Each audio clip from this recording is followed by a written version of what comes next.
नमस्कार बंधुरा स्वप्नास डायरीते सबाइके अनेक वेलकाम जानिए आमी नतून एक भिडियो शुरू करछि। आज तोमादेर मात्र 3टी उपकरणे पाका आमेर जेली तैरी करे देखाबो, जेटा तोमरा नर्माल भावे 7 दिन एबं नर्माल फ्रिजे 2 मास संरक्षण करे राखते पारबे।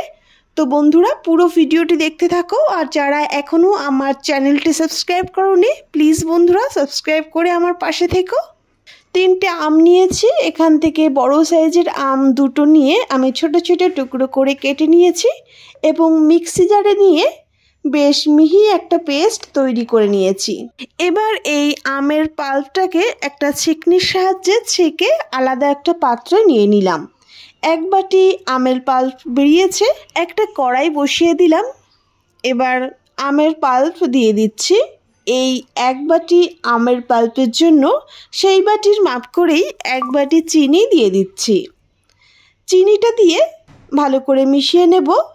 আর এই টাইমে আমি ফ্লেমটা অন করে দিয়েছি, তবে বাড়িয়ে রাখবো না, একদম লো করেই রেখেছি। প্রথমেই ফ্লেমটাকে বাড়িয়ে রাখলে নিচে কিন্তু ধরে যেতে পারে।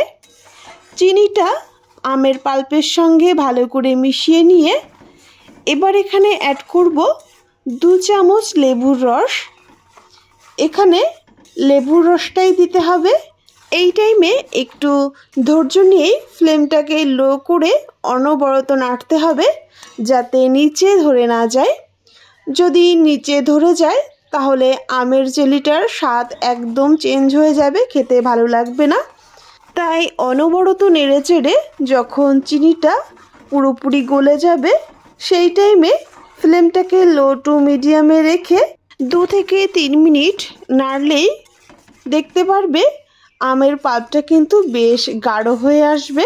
দেখতেই পারছো আমের পাল্পটা অনেকটা গাঢ় হয়ে আসছে। তো এই অবস্থায় আরও কিছু সময় জ্বালিয়ে নেব পুরোপুরি জেলিটা তৈরি হওয়ার জন্য। ফিরে আসছি আরও 1 মিনিট পর। এই অবস্থায় বেশ খানিকটা গাঢ় হয়েছে।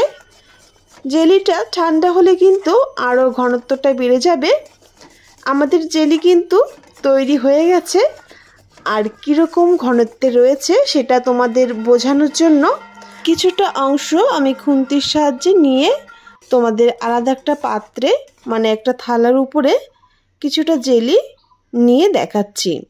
যখন দেখবে থালার উপর জেলিটা রাখলে এটা কিন্তু কোনোভাবেই সরছে না বা নিচু করলেও সেটা পড়ে যাচ্ছে না, সেই অবস্থায় কিন্তু বুঝতে হবে জেলিটা পারফেক্টভাবে তৈরি হয়েছে।